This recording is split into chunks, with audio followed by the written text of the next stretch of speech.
Hey everybody, D-Rage here. So today I want to talk about the solar system I got installed. So it's a 10 kilowatt system, and over here in this web page you'll see the monitoring software for it. So the reason I want to record a video is not just to talk about my solar system, which I'm super excited about it, but that's not the reason. Basically, this is what the monitoring interface gives me to work with. And I don't like it, right? I've spent a lot of money for a solar system and I want to be able to track things which this application does not give me. I mean, not to talk bad about Enphase because they do a great job. They build awesome micro-inverters, plus other stuff. But, micro-inverters is the only thing I'm familiar with that they build, but I know they have other products as well. But they do a really good job. I think they came like really out of nowhere, and now they're like, one of the top, one of the industry leaders of microinverters. I mean, they may have the best ones out there, and then no real competition because they're so good. So props to them. However, their monitoring software lacks, and you can see over here. So this is, as a user, this is what you're supposed to get access to. So you can see how much energy you made, how much every 15 per day, or if you want hours, but it's actually 15 minutes. And then it gives you like light bulbs. I mean, light bulbs you can power for this time period, which not really useful information. I want to get more useful. Over here on top, you have some more useful stuff, right? Which is good. However, I want to be able to calculate how much money I made, how much money I made today, how much money I made yesterday, maybe, how much money I made last hour, things like that. It does not give me that option. So what I did in order to fix that problem, and also they have another, before I go there, so they also have another monitoring application, which is for installers. Normal users are not supposed to have access to it, but since I self-installed, I get access to it because I've signed up myself instead of letting the solar company sign me up. So it's called the Enlightenment Manager. And this gives you, it's a little bit better than the Lighten View. You can see how your panels are producing throughout the day in the time. So 11 o'clock, this is midday. The brighter they are, the more sun, the darker they are, the less sun they're getting. So it's really good to visualize, like right now, I'm still getting some wattages out of the main panels. Just not much over here in the east roof. But these are south roof and this is the east roof. So it's not too bad. It gives me a little more information. So you have a nice graph here that can tell, basically you want this graph to be looking like a bell.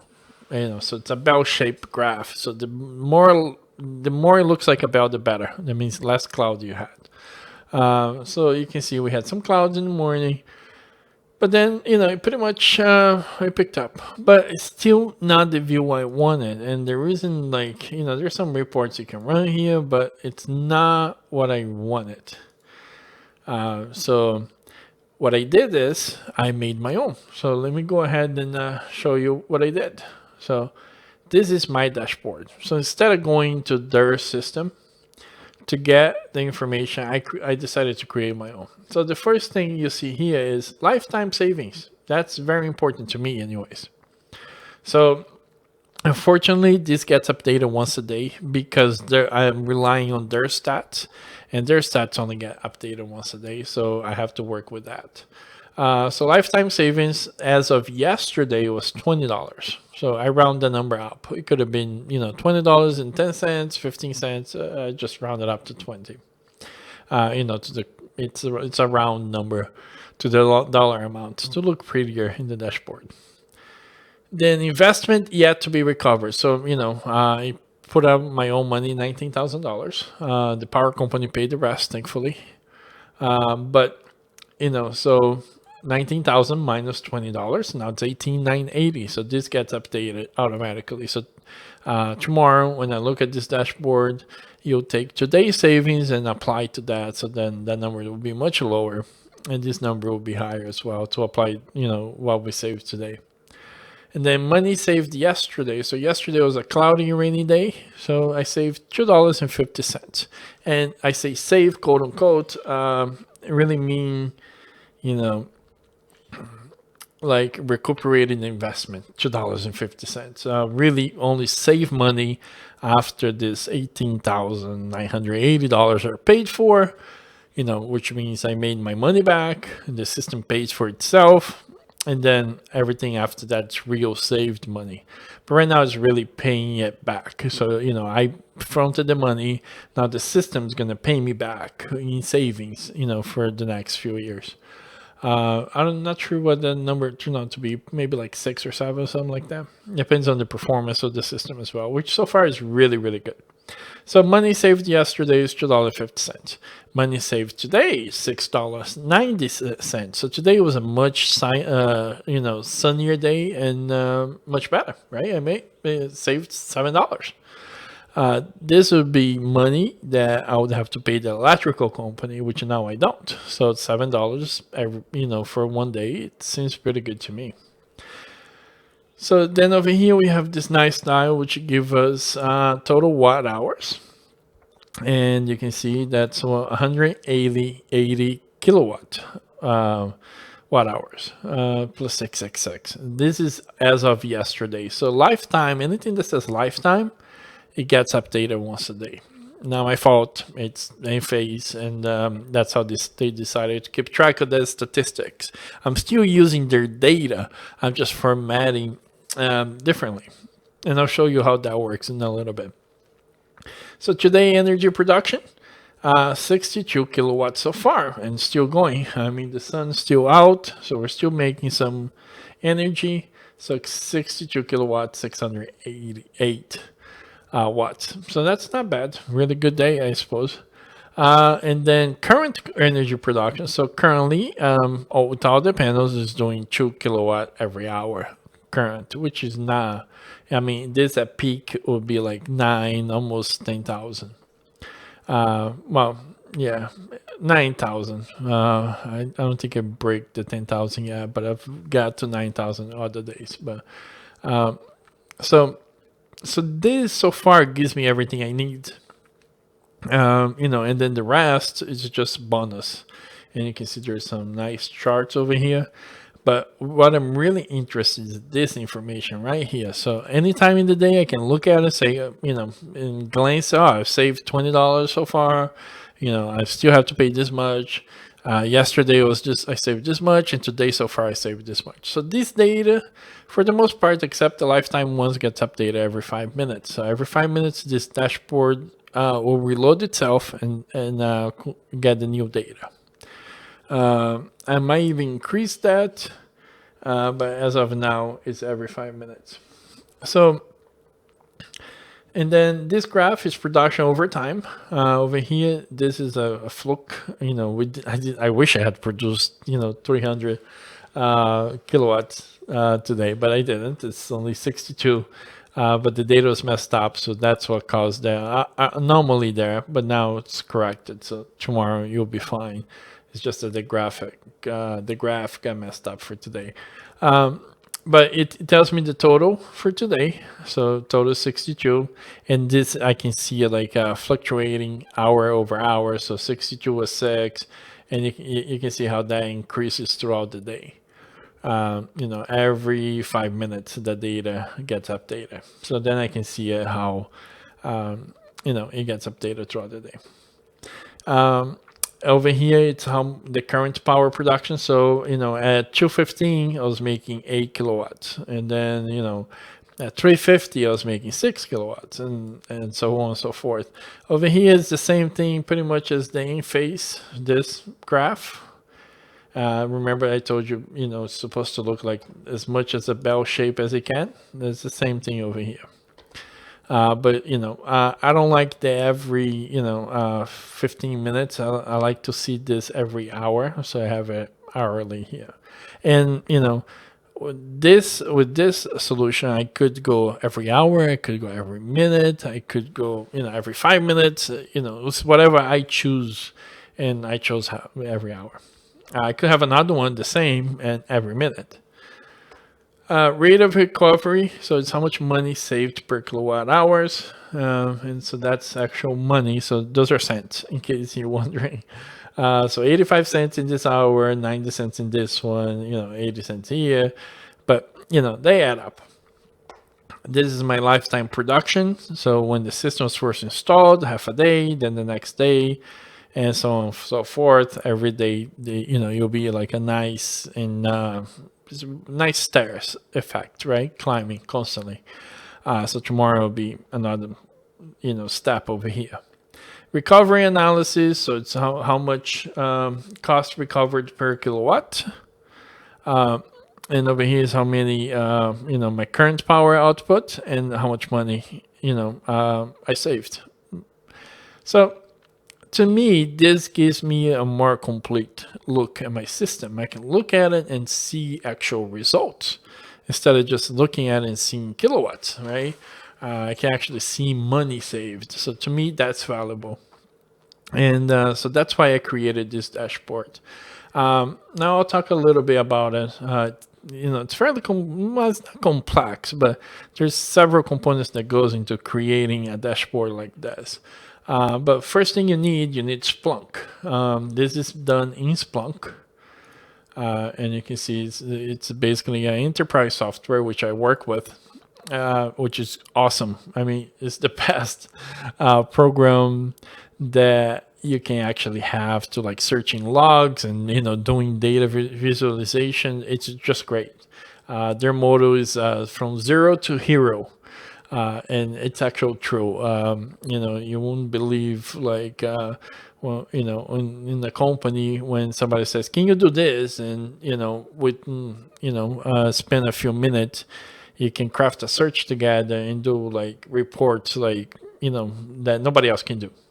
So then that's why they say zero to hero. So you need to download Splunk. So to do that, you can go here. The good news is they do have a free version. You can see free Splunk. The catch is once you download it, well, first you got to create an account, a free account on their site. So you do that.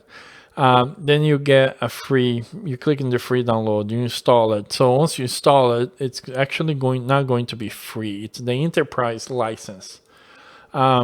So after you install it, you start it up, you log into it, and here let me show you. You log into it, then you go into settings and then licensing, and then you get to click on the button that says change license group, and then you want to change from enterprise, because enterprise will give you a few extra features, but nothing you really need for like a small environment. Things like alerts and things like that, but you really don't need it. I mean, if you need it, you need it, but then you can only use it for like 14 days. So you change your license group, and then you pick the free license group. Free license will give you lifetime license for Splunk. The only catch is you cannot index more than 500 megabytes of data per day. It might sound like not a lot, but actually it is a lot. Like I have a lot of data right now that all this is collecting every 5 minutes, and I have used nothing. It's like, like 0.05 of my quota. And I can show you that in here. So we go right here, quota, 0.018% of my quota, 0 megabytes so far. And my daily volume is 500 meg. So every day you can not storage is unlimited, but every day you can index new data. So the data you already indexed yesterday stays there and does not count anymore. But so tomorrow I can index 500 more megs, and the day after another 500 megs of data every single day. So that adds up. And it's a really good deal. You know, it makes so you can use the product, you can test it, you can learn on it. You know, it's amazing. And kudos to Splunk. You guys are awesome. Great product, great licensing model. They do charge per, you know, indexing volume for the enterprise customers, in case you guys are interested in getting, you know, enterprise license. Highly recommended. Couldn't recommend it anymore.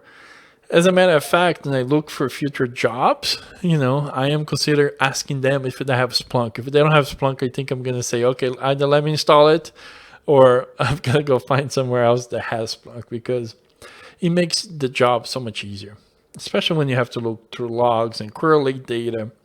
You know, do some research on it. You'll see that what I'm saying is true. Splunk is awesome. So back over here, in order to get to this dashboard, we have to get the data into Splunk. Splunk, you know, it doesn't use a database. It's all plain text. So we'll go here and I'll show you the Splunk interface. Search reporting. So this is when you first install Splunk, this is what you met with. It has its own syntax language, I suppose you could call it that. Also has REST APIs that you can use, so you can run command line. So the first step is to get your data in Splunk. So let me show you how I got my data from Enphase microinverters to Splunk. So I created a script, basically that uses APIs that are available for Enphase. So on Enphase, you can sign up for their APIs. So you go developer.enphase.com and you basically sign up for, there's a free plan to access the APIs. I guess it's a new model. Companies are trying to charge for API access. I mean, it's always been free in the past, but now, you know, they're trying to, you know, come up with monthly plans to access to their APIs. I'm not sure who started this, but honestly, dumb idea. I wish they would give up on it.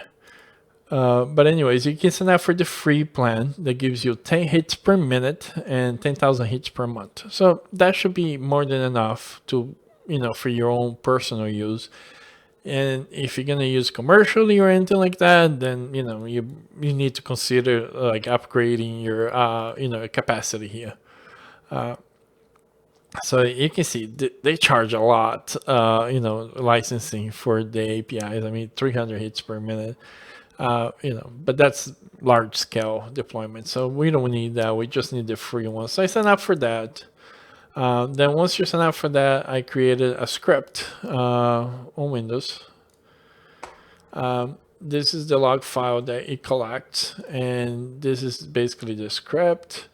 Basically creates a new file every day into a directory, and then we're dumping, you know, we're using curl.exe to call the API, and then outputting the results into a log file, which is this guy. So this has all the results from curl. So every 5 minutes, data gets dumped into this file. You can see it has system ID, number of modules, the size of the system, current power, energy today. I mean, there's lots of data here, right? And it keeps on going. So every 5 minutes, this data is available. And it keeps on going here because we have all our microinverters, their status, and things like that. So all this data now is in a log file. So what I do, I go back into Splunk,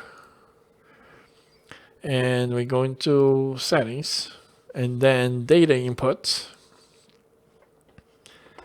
and then you pick a data input that it suits, you know, our needs. In this case, I think it was just files and directory. You can see I have 6. And then there's a remote event collections. There's a bunch of different types of data you can actually put into Splunk. There's TCP, UDP.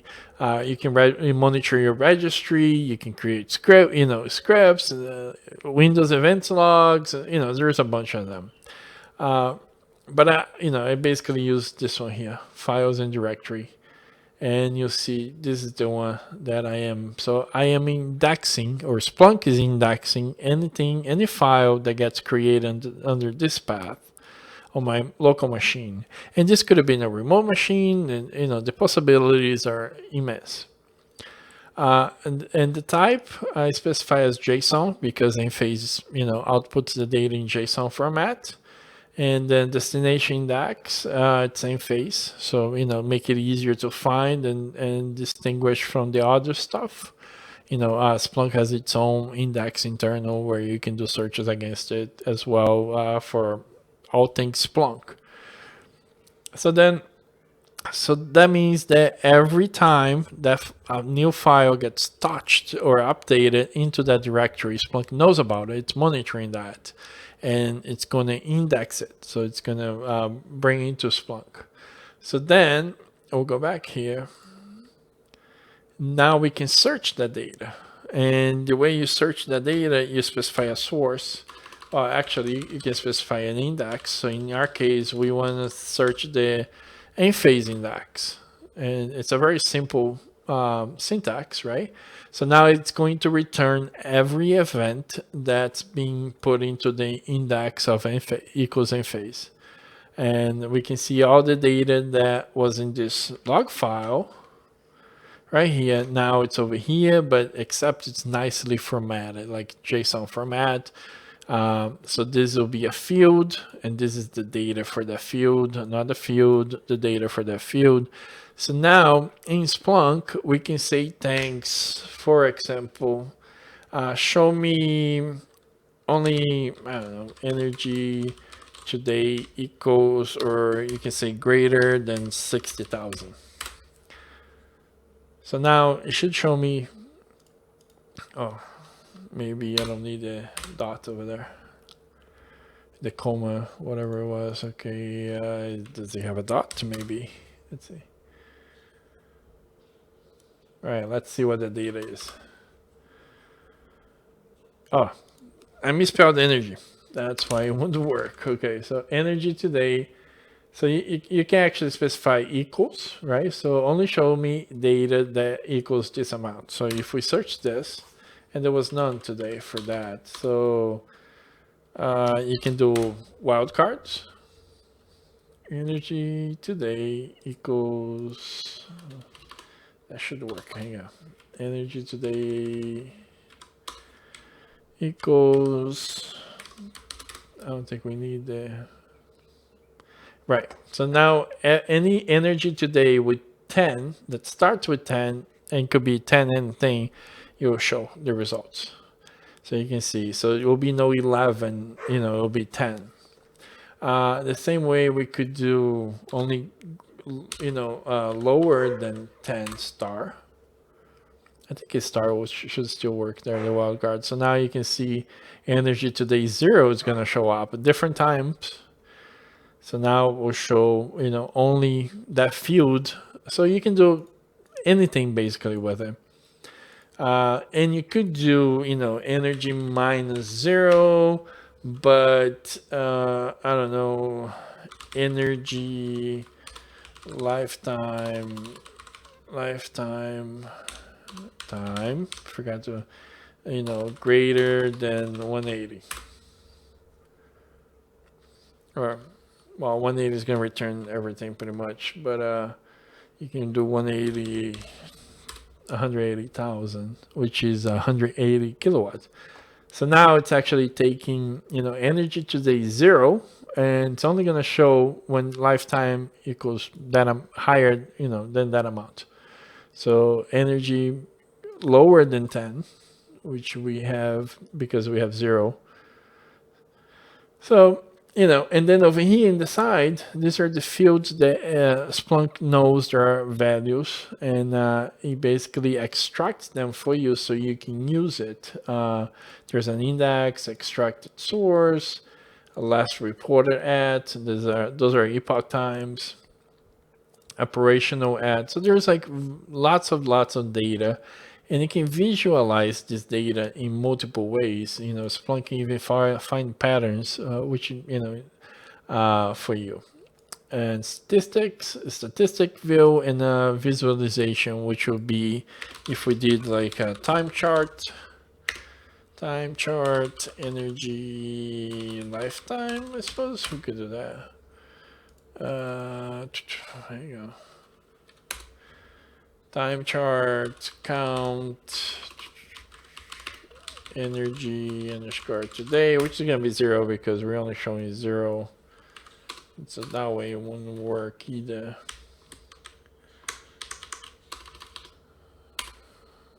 Okay, average energy lifetime. That should work. So now it gives an average, which, then if the number never changes, the average is always going to be the same, which is this case over here. But I could go visualization, so it creates graphs. We could choose different types of graphs, and you can see like different times. It could be bubble, single value. The options are immense here.